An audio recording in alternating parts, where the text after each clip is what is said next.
Dear students, आज हम बात करेंगे फिज़ोलॉजिकल इवेंट की जिसमें हमारे आता है टॉर्पर। तो जो टॉर्पर होता है वो कई सारे एनिमल किंगडम में, बहुत सारे बर्ड्स में, मैमल्स में हमें देखने को मिलता है कि किस तरह से वो अनफेवरेबल कंडीशन को थोड़े से अपने स्लीप मूवमेंट्स के द्वारा उस चीज़ को अवॉइड करते हैं, एक तरह के एक डॉर्मेंसी स्टेज में चले जाते हैं वो, तो उसे हम टॉर्पर कहते हैं। तो टॉर्पर एक डिक्रीज्ड फिज़ोलॉजिकल एक्टिविटी है किसी भी एनिमल की, जिसमें कि रिड्यूस बॉडी टेम्परेचर हो जाता है, मेटाबॉलिक रेट भी बहुत कम हो जाता है, जिससे कि जो एनिमल है वो उन अनफेवरेबल कंडीशंस को ओवरकम कर जाता है, जबकि उसको बहुत रिड्यूस है फूड की अवेलेबिलिटी या दूसरे कारणों से अनफेवरेबल है बहुत उसके लिए। तो जो टॉर्पर जो शब्दावली है उसमें जंतु एक स्पेंड करता है अपना पूरा समय लो बॉडी टेम्परेचर में, जो कि कुछ दिनों से लेकर कुछ हफ्तों तक का हो सकता है।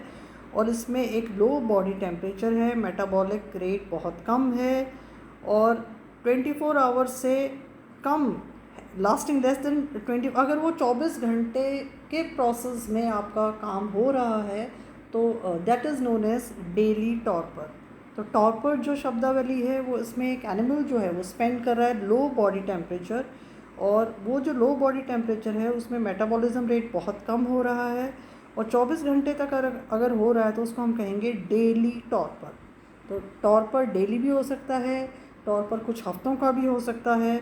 और इसमें इम्पॉर्टेंट जो एग्ज़ाम्पल है वो अमेरिका के जो वैज्ञानिक हैं, नेशनल एरोनॉटिकल स्पेस सेंटर जो है उनका, वहाँ पे जो नासा है, उन्होंने इस तरह का प्रयोग, जो स्पेस में जाते हैं वैज्ञानिक, उनके लिए बहुत ज़रूरी है कि उनको एक डीप स्लीप ऑप्शन दिया जाता है, उनकी बॉडी को एक्लेमेटाइज किया जाता है टॉर्पर के लिए।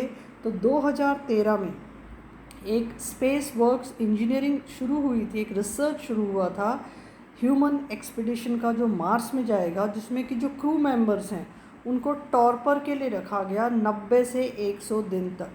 तो 90 से 180 दिनों तक वो टॉर्पर की अवस्था में उनको एक्लेमेटाइज कराया गया, क्योंकि इससे जब हम दूसरे वातावरण में जाते हैं, स्पेस में जाते हैं, तो हमारा जो नॉर्मल जो मेटाबॉलिज्म जो रेट है, नॉर्मल जो होम्योस्टैटिक जो कंडीशन ग्रेविटेशनल फील्ड में अर्थ में हो रही हैं, वो किस तरह से, जब आपकी ग्रेविटी है ही नहीं तो वो कैसे अपने आप को वहाँ पे एडजस्ट कर पाएगा। तो इसलिए बहुत ज़रूरी है कि उनको इस तरह का एक डीप स्लीप ऑप्शन सिखाया जाता है।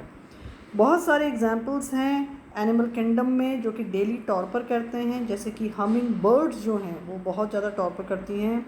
कुछ मैमल्स हैं जैसे कि मार्सुपियल प्रजातियां हैं, कुछ चूहे की प्रजातियां हैं, बैट्स की प्रजाति हैं जिनमें हमें ये देखने को मिलता है।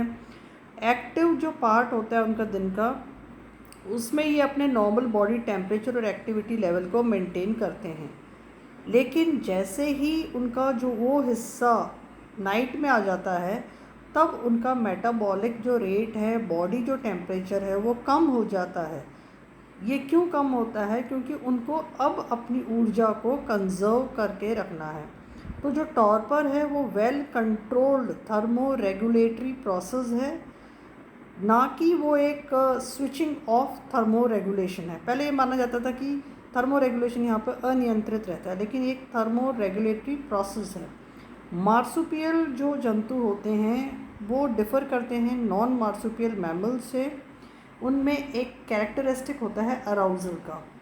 तो इस तरह से heat producing brown adipose tissue जो होता है वो एक मैकेनिज़्म होता है जो कि उनको गर्म करने का काम करता है, रीवार्मिंग का काम करता है।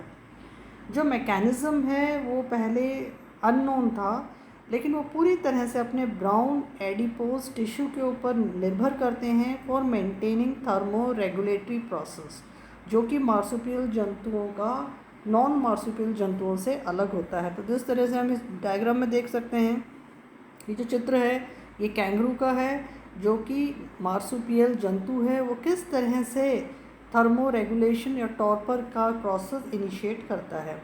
अगर हम एवोल्यूशन देखें तो जो होम्योथर्मी है, जो वार्म ब्लडेड जो जंतु हैं, उनमें ये शुरू हुआ है टॉर्पर का मैकेनिज़्म। ये एक तरह का एडेप्टेशन है जिसमें इंक्रीजिंग बॉडी जो टेम्परेचर है वो ऑब्ज़र्व की गई है खाने को ढूंढने के लिए, फॉरेज को, छोटे नॉक्टर्नल मैमल्स में। तो छोटे जो नॉक्टर्नल मैमल्स हैं वो रात को एक्टिवेट हो जाते हैं अपने भोजन को ढूंढने के लिए, फॉरेज को ढूंढने के लिए, जब उनका बॉडी टेम्परेचर चरम पर होता है, थोड़ा सा बढ़ जाता है तब। तो 2020 में साइंटिस्ट ने ये बताया कि ये जो टॉर्पर है वो सबसे पहले एंटार्क्टिका में देखा गया था, और वो देखा गया था लिस्टोसॉरस में। तो जो लिस्टोसॉरस है वो पर्मियन ट्रायसिक पीरियड में देखे गए थे, 252 मिलियन ईयर्स। वो सबसे पहले कॉमन टेरेस्ट्रियल वर्टिब्रेट्स थे जिनमें टॉर्पर का जो आज हम एक तरह का एडेप्टेशन देखते हैं वो पाया गया था। सर्केडियन रिदम्स जो होते हैं, 24 घंटे के जो रिदम्स होते हैं वो डेली टॉपर में जो आते हैं वो बायोलॉजिकल रिदम्स कहलाते हैं। अलग अलग एनिमल्स इसको मैनेज करते हैं। सर्केडियन मतलब 24 घंटे में होने वाले रिदम्स जो होते हैं अलग अलग प्रजातियों में देखने को मिले हैं, जैसे कि यूरोपियन हैमस्टर्स। तो ये जो डायग्राम है ये यूरोपियन हैमस्टर्स का एक पिक्चर है।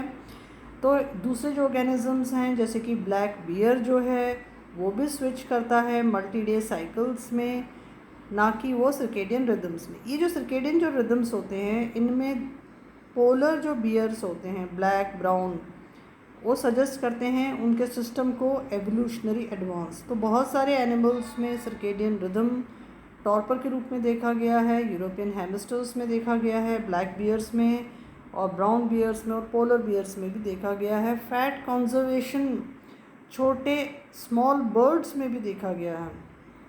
जो माइग्रेटरी जो बर्ड्स होती हैं उनको अपना बॉडी जो फैट है वो इंक्रीज़ करना होता है।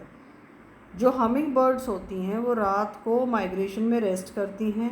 अब उनमें ये देखा गया है कि वो टॉर्पर में चली जाती हैं, जिससे कि कंजर्वेशन होता है फैट का, जो कि स्टोर करके रखता है एनर्जी को जो कि उनको रिक्वायर्ड है अगले दिन माइग्रेशन के लिए।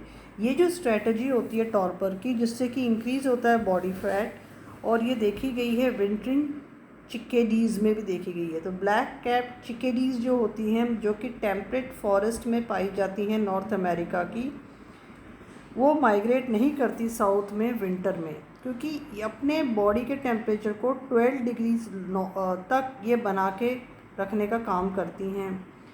अब ये जो रिडक्शन होता है मेटाबॉलिज्म में, इससे कंजर्वेशन होती है इनकी 30% ऑफ फैट स्टोर, जो कि प्रीवियस पहले वाले दिन से उन्होंने अब उसको बना लिया। तो पहले वाले दिन में उन्होंने उसमें उपयोग में नहीं लिया, तो उन्होंने अपने एक मेंटेन कर लिया बॉडी टेम्परेचर को lower than normal. Lower than normal जो कर लिया उससे कंजर्वेशन हो गया फैट का।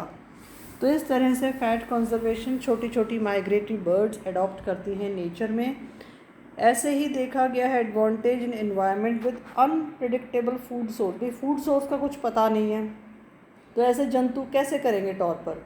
ऐसे जंतु ने टॉर्पर को एक स्ट्रेटजी के रूप में इस्तेमाल किया है जब उनको फूड की सप्लाई का पता नहीं होता। जैसे कि बहुत ऊंचे पहाड़ों में हाई लैटिट्यूड में जो चूहे पाए जाते हैं, रोडेंट्स जो पाए जाते हैं, वो टॉर्पर को सीजनली यूज़ करते हैं। वो क्योंकि विंटर में सर्वाइवल करने के लिए इस चीज़ को यूज़ करते हैं। उसी तरह से एक बैट की प्रजाति में देखा गया है कि ईस्टर्न लॉन्ग ईयर्ड बैट, इसके जो कान होते हैं बहुत लंबे लंबे होते हैं, और ये टॉर्पर को विंटर में यूज़ करता है। और जब गर्म सीज़न जब आता है तब ये अपना खाना उसमें ढूंढते हैं और फैट को स्टोर करते हैं, और विंटर में वो टॉर्पर में चले जाते हैं। सर्वाइवल देखा गया है मास एक्सटिंक्शंस का जब होता है, जो डेली जो टॉर्पर हो रहा है उससे सर्वाइवल रेट मास एक्सटिंक्शन से घट जाता है। इसके मुकाबले होम्योथर्म्स के मुकाबले अगर हम हेट्रोथर्म्स को देखें तो हेट्रोथर्म्स में 61 मैमल्स में से 4 को देखा गया है कि वो एक्सटिंक्ट हो गए हैं लास्ट 500 सालों में। अब ये जो इंटर स्पीशीज़ जो कंपटीशन जो होता है, इंटर स्पेसिफिक जो कंपटीशन होता है, जब दो स्पीशीज़ रिक्वायर करती हैं वही रिसोर्सेज, तो एनर्जी प्रोडक्शन के लिए ज़रूरी है। तो जो टॉर्पर है वो इंक्रीज़ करेगा फिटनेस इंटर स्पेसिफिक कंपटीशन के लिए। ये देखा गया है चूहे में, गोल्डन स्पाइनी माउस में, जो कि एक्सपीरियंस करता है रिड्यूस फूड अवेलेबिलिटी, क्योंकि उसकी जो डाइट है वो ओवरलैप करती है कॉमन स्पाइनी माउस से, जो कि स्पेंड करता है more time in A torpid state. मतलब दो अलग अलग प्रजातियां हैं। एक तो है चूहे की प्रजाति गोल्डन स्पाइनी माउस, दूसरी प्रजाति है कॉमन स्पाइनी माउस। दोनों का एक ही खाना है। एक का तो रिड्यूस फूड अवेलेबिलिटी, उसको खाना बहुत कम मिल रहा है, और एक की जो है वो टॉपेड एक्टिविटी ज़्यादा है, लेकिन खाना एक ही है। तो उन दोनों का एक कंपटीशन होगा, इंटर स्पीशीज़ कंपटीशन, क्योंकि सेम सोर्स है एनर्जी का। अब पैरासाइट रेसिस्टेंस भी होता है बैट से, जो ड्रॉप हो जाता है टेम्परेचर में फ्रॉम टॉपर, उससे जो एबिलिटी होती है, reduce the ability of parasites. तो एक्टो जो पैरासाइट्स पाए गए हैं बैट्स के ऊपर, वो रिड्यूस हो जाते हैं संख्या में। किसके मुकाबले देखे गए हैं कि जो बैट्स टॉपर में एंटर नहीं करते। तो जब बैट टॉपर में एंटर कर जाते हैं तो एक्टो पैरासाइट्स की जो जनसंख्या होती है उनमें भी कमी देखने को मिली है। आई होप आपको टॉपर बहुत ही सिंप्लीफाइड वे में समझ में आ गया होगा। Please like and subscribe the video.